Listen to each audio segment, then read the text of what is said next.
నమస్తే, welcome to Andhra Prabha TV. నేను సౌజన్య.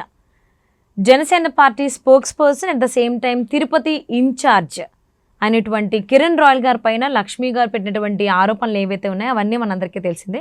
But ఇప్పుడు లక్ష్మి గారి పైన కూడా మనకు ఆరోపణలు వినిపిస్తున్నాయి. కానీ కట్ చేస్తే ఇక్కడ పవన్ కళ్యాణ్ గారు పార్టీ కార్యక్రమాల నుంచి దూరంగా ఉండండి అని చెప్పేసి కిరణ్ గారికి ప్రెస్ నోట్ కూడా అందరికీ తెలిసింది. ఆ నోట్ కూడా మనం చూసాము. ఇది ఎంతవరకు కరెక్ట్? అంటే పవన్ కళ్యాణ్ గారు ఏకీభవించినట్టేనా కిరణ్ రాయల్ గారు తప్పు చేసినట్టు? మరి ఈ అంశానికి సంబంధించి వారి విశ్లేషణను మనతో పంచుకోవడానికి ఈరోజు మనతో పాటు ఉన్నారు సీనియర్ జర్నలిస్ట్ కిరణ్ గారు ఉన్నారు. వారితో మాట్లాడదాం. నమస్తే కిరణ్ గారు. నమస్తే అమ్మా. అంటే జనసేన పార్టీ అధ్యక్షులు పవన్ కళ్యాణ్ గారు ఒక నోట్, పార్టీకి సంబంధించిన నోట్ బయటికి వచ్చింది. సో అంటే కిరణ్ రాయల్ గారు ఎవరైతే ఉన్నారో Janasena party spokesperson at the same time Tirupati ఇన్ఛార్జ్గా ఆయన ఉన్నారు, అందరికీ తెలిసిందే. సో ఆయన్ని పార్టీ కార్యక్రమాల నుంచి దూరంగా ఉండండి, మీ మీద కాన్ఫ్లిక్ట్ కమిటీ విచారణ జరుపుతోంది సో అని చెప్పేసి ఆయన స్టేట్మెంట్ పాస్ చేశారు. అంటే దీన్ని బట్టి ఏంటంటే కొంతమంది ఏమంటున్నారంటే కిరణ్ రాయల్ తప్పు చేయకపోయి ఉంటే పవన్ కళ్యాణ్ గారు ఆ మాట అనేవాళ్ళ. సో పవన్ కళ్యాణ్ గారు చెప్పకనే చెప్పారు కిరణ్ రాయల్ తప్పు చేశాడు లక్ష్మి విషయాల్లో అని అంటున్నారు. మీరేమంటారు? అంటే ఇక్కడ ఆయన చాలా సమంజసంగా రాశారుగా లేఖ. అంటే అది అందరూ తీసుకోరుగా. కిరణ్ రాయల్ తప్పు చేశాడా లేదా అనేది నిర్ధారించలేదు పవన్ కళ్యాణ్ గారు. ఆయన ఏమన్నారు, ప్రస్తుతానికి పార్టీ కార్యక్రమాలకు దూరంగా ఉండండి, కాన్ఫ్లిక్ట్ మేనేజ్మెంట్ కమిటీకి మీ ఇష్యూని రెఫర్ చేస్తున్నాము, దీని మీద నిజానిజాలు నిర్ధారించి ఒక రిపోర్ట్ ఇవ్వమని చెప్తున్నాము అని చెప్పారు.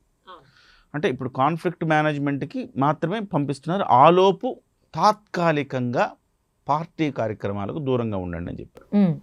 ఒక ఇష్యూ జరిగింది. ఇష్యూ జరిగిన తర్వాత దాంట్లో నిజానిజాలు విచారించి నిజంగా కిరణ్ రాయల్ అనే వ్యక్తి తప్పు చేసి ఉంటే పార్టీ డెఫినెట్గా క్రమశిక్షణా చర్యలు తీసుకుంటుంది. ఇక్కడ కిరణ్ రాయలే తప్పు చేశాడు అనటానికి ఆధారాలు పూర్తిగా లభించట్లా. ఎందుకంటే ఆమె వెర్షన్ ఆమె చెప్పింది, Kiran royal version Kiran royal చెప్పారు. రెండు వైపులా ఎవరి వెర్షన్ వాళ్ళు చెప్తున్నారు. దీని మీద విచారణ ఎవరొకరు చేయాలి కదా. విచారణ చేసిన తర్వాత దాని మీద ఒక నిర్ణయం తీసుకుందామని చెప్పారు. అందులో కిరణ్ రాయల్ తప్పు చేసినట్టు ఎక్కడ చెప్పాడు? ఆయన చెప్పలేదు. తప్పు చేసి ఉంటే శిక్షిస్తారు, చేయకపోతే మళ్ళీ మీరు రావచ్చు, తాత్కాలికంగా బయట ఉండండి అని చెప్పారు. చాలా హుందాగా అనిపించింది నిర్ణయం. ఎందుకంటే గతంలో వైసీపీ ప్రభుత్వం ఉన్నప్పుడు అనేక మంది చాలా జుగుప్సాకరమైన వీడియోలు రిలీజ్ చేయడం కానివ్వండి, గోరంట్ల మాధవ్ అనే వ్యక్తి, అలాగే అరగంట రాంబాబు కానివ్వండి, ఆయన అవంతి శ్రీనివాస్ గారు కానివ్వండి, ఇలాంటి చాలామంది చాలా ఇలాంటి అంటే సమాజం హర్షించలేని అంశాలను వాళ్ళందరూ చేశారు, అలాంటి పనులు చేశారు.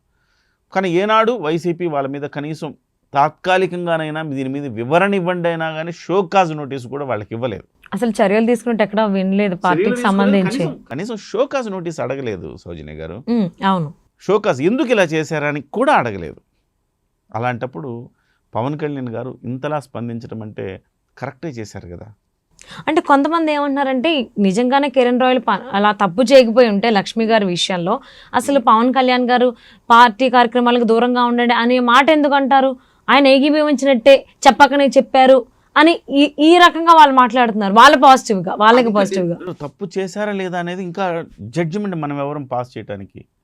సో మనం జడ్జిమెంట్ తీసుకోలేం కదా. తీసుకున్నప్పుడు ఒకవేళ నిజంగా తప్పు చేసావేమో, తప్పు చేసినప్పుడు పార్టీ కార్యకర్తగా పార్టీ నాయకుడిగా నువ్వు రేపు పొద్దున ప్రెస్ నోట్లు ఇస్తున్నావు లేదా ప్రెస్తో మాట్లాడుతున్నావు, పార్టీ నాయకుడిగా నువ్వు అఫీషియల్గా మాట్లాడడానికి వీలు లేదు. అది నిర్ధారణ జరిగేంత వరకు పవన్ కళ్యాణ్ గారు క్లారిటీ, నిజంగా తప్పు జరిగిందని పవన్ కళ్యాణ్ గారు భావించి ఉంటే, ఎవరైతే అంటున్నారో పవన్ కళ్యాణ్ గారు భావించారు కదా అని అనుకుంటే పార్టీని సస్పెండే చేసేవాడు నేరుగా. అది రుజువు అయి ఉంటే పార్టీకి నీకు సంబంధం లేని చెప్పేసేవాడు. ఆల్రెడీ జానీ మాస్టర్ మీద పార్టీ సస్పెన్షన్ వేటేసింది కదా, అలా చేసేవాడు. ఇంకా దానికి ఒక కంక్లూజన్ రాలేదు. రానప్పుడు దీని మీద విచారణ చేయాలని కాన్ఫ్లిక్ట్ కమిటీ మేనేజ్ చేసి వాళ్ళకి పంపించినప్పుడు దీన్ని పవన్ కళ్యాణ్ గారు నమ్మారు తప్పు చేసినట్టుగా మనం ఎట్లా అంటాం? అది కరెక్ట్ కాదుగా.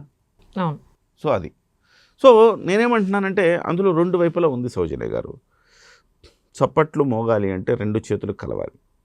ఇవాళ ఆ అమ్మాయి ఎవరైతే ఉందో లక్ష్మి అనే అమ్మాయి, ఆ అమ్మాయికి ఇతనికి 2013 నుంచి ఒక రిలేషన్షిప్ ఉంది. అది స్నేహం అంటారా, వ్యాపార సంబంధం అంటారా, లేకపోతే లైంగిక సంబంధం అంటారా, ఒక రిలేషన్ ఉంది.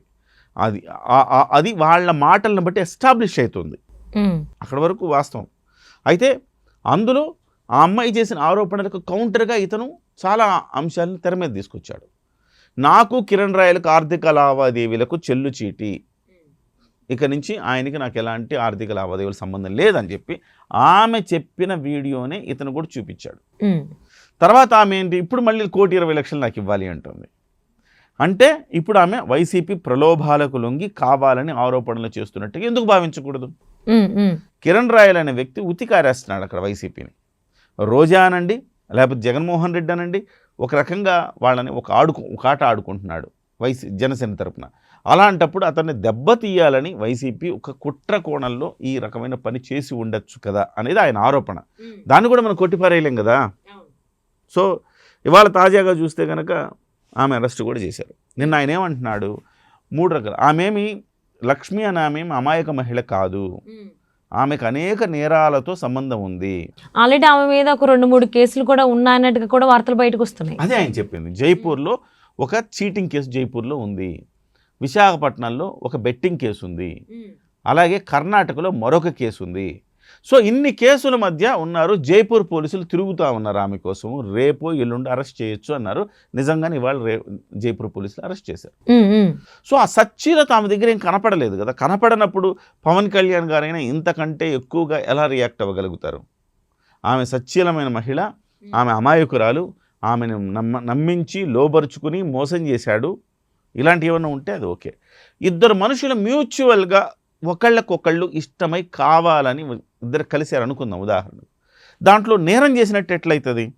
అవ్వదు. సుప్రీంకోర్టే చెప్పింది, మేజర్లైన ఇద్దరు వ్యక్తులు కలవచ్చు అని సుప్రీంకోర్టు తీర్పిచ్చింది. అటువంటప్పుడు వాళ్ళిద్దరు నేరం చేసినట్టు పరిగణనలోకి తీసుకోలేం మనం. ఒకటి డబ్బుల వ్యవహారమే తీసుకోవాలి. సో వాళ్ళ లైంగికంగా వాళ్ళు ఒకళ్ళు వాడుకున్నారా లేకపోతే అలాంటివి అసలు దాని మ్యాటరే కాదు. ఇద్దరు ఇష్టమై కలిశారు, ఇప్పుడు ఒకళ్ళకు ఇష్టం లేదు, విడిపోయారు.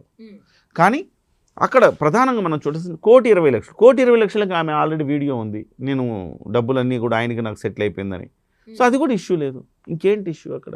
కానీ ఇదే అంశాన్ని తీసుకుని లక్ష్మి చేసిన ఆరోపణలు కావచ్చు, అలాగే పవన్ కళ్యాణ్ గారు రిలీజ్ చేసినటువంటి నోట్ కావచ్చు, అందులో ఆయన డెసిగ్నేషన్ని, ఆయన పేరుని మెన్షన్ చేస్తూ మీ మీద విచారణ జరుగుతోంది, సో మీరు పార్టీ కార్యక్రమాలకు దూరంగా ఉండండి. దాంతో పాటుగా ఎవరైతే వీర మహిళలు జన సైనికులు ఉన్నారో వాళ్ళు మీ పర్సనల్ వర్క్స్ కాకుండా పార్టీకి సంబంధించినటువంటి పనుల్లో కొంచెం కాన్సన్ట్రేషన్ చేయండి అనేటువంటి అర్థం వచ్చేలా ఆయన మెన్షన్ చేయడం జరిగింది. సో దాన్ని కూడా నెగిటివ్గా తీసుకుంటున్నారు. ఎలాగ నెగిటివ్? సో ఏంటి అని అంటే జన సైనికులందరూ కూడా కొంచెం ఈ కైండ్ ఆఫ్, అంటే ఇప్పుడు కిరణ్ రాయల్ గారు చేసినటువంటి పని ఇల్లీగల్ పని, సో అలా కాకుండా కొంచెం పద్ధతిగా ఉండండి, కాన్సన్ట్రేషన్ ఆన్ పార్టీ వర్క్స్ అన్నట్టుగా మాట్లాడుతున్నారు. ఒకటి వాస్తవం, మనం రాజకీయాల్లో ఉన్నప్పుడు ఖచ్చితంగా ఇవన్నీ పాటించాలి, కొన్ని పాటించాలి. మనం అసభ్యంగా వ్యవహరించడము అలాంటివి చేసినప్పుడు డెఫినెట్గా ఏదో ఒక రోజు ఇలాంటి బయటకు వస్తాయి. బయటకు వచ్చినప్పుడు ఖచ్చితంగా వాళ్ళ మీద చర్య తీసుకుంటారు. కాకపోతే ఇక్కడ కిరణ్ రాయల్ వ్యవహారంలో ఒక అభ్యంతరకరం ఏంటంటే, ఆయన ఆ అమ్మాయి పట్ల దూకుడుగా మాట్లాడడం కరెక్ట్ కాదు. ఎట్లా, నిన్ను చంపేస్తాను, 3 ప్రాణాలు లేచిపోతాయి, అధికారంలో ఉన్నాము, మాకేం కాదు అన్నట్టుగా ఆయన మాట్లాడడాన్ని మనం ఖండించాల్సిన అవసరం ఉంది. అది డెఫినెట్గా అది కిరణ్ రాయల్ మాట్లాడిన ఎవరు మాట్లాడినా తప్పే. అది డెఫినెట్గా ఆ అంశంలో మాత్రం పోలీసులు చర్య తీసుకునే అవకాశం, నిజంగా పోలీసులు చర్య తీసుకున్నారనుకోండి, పార్టీ తన యాక్షన్ తాను తీసుకుంటుంది. సో అప్పటి వరకు పార్టీ స్పందించదు. ఇది పొలిటికల్ కుట్రలో భాగంగా చూస్తుంది అంతే. ఓ గట్టిగా మాట్లాడే వ్యక్తిని ఇరికించాలని వాళ్ళు చూస్తున్నప్పుడు దాన్ని పొలిటికల్ కుట్రగానే చూస్తుంది. నిన్న మొన్నటి వరకు సెటిల్ అయిపోయిన అంశాన్ని మళ్ళీ తెర మీద తీసుకొచ్చిందంటే మరి వైసీపీ ప్రలోభాలుకి లొంగలేదని మనం భావించలేం కదా. అంటే ఇప్పుడు కట్ చేస్తే లక్ష్మి గారి పేరు మీద చీటింగ్ కేసులు ఉన్నాయని తెలుస్తుంది. At the same time Jaipur పోలీసులు కూడా అదుపులో అరెస్ట్ అయ్యారు. అది నిన్ననే ఆయన చెప్పారు. ఇప్పుడు దీనికి ఆయన సంబంధం లేదు. సో సంబంధం లేకుండా అరెస్ట్ చేశారు. రేపు విశాఖపట్నం పోలీసులు అరెస్ట్ చేయొచ్చు, అటువైపు బెంగళూరు పోలీసులు అరెస్ట్ చేయొచ్చు. సో ఇన్ని జరుగుతుంటే అమ్మాయి అమాయక మహిళ ఎట్లా అవుతుంది? చీటింగ్ మహిళే కదా. ఆ చీటింగ్ మహిళ చేసే ఆరోపణలకు విలువే ఉంటుంది ఇంకా.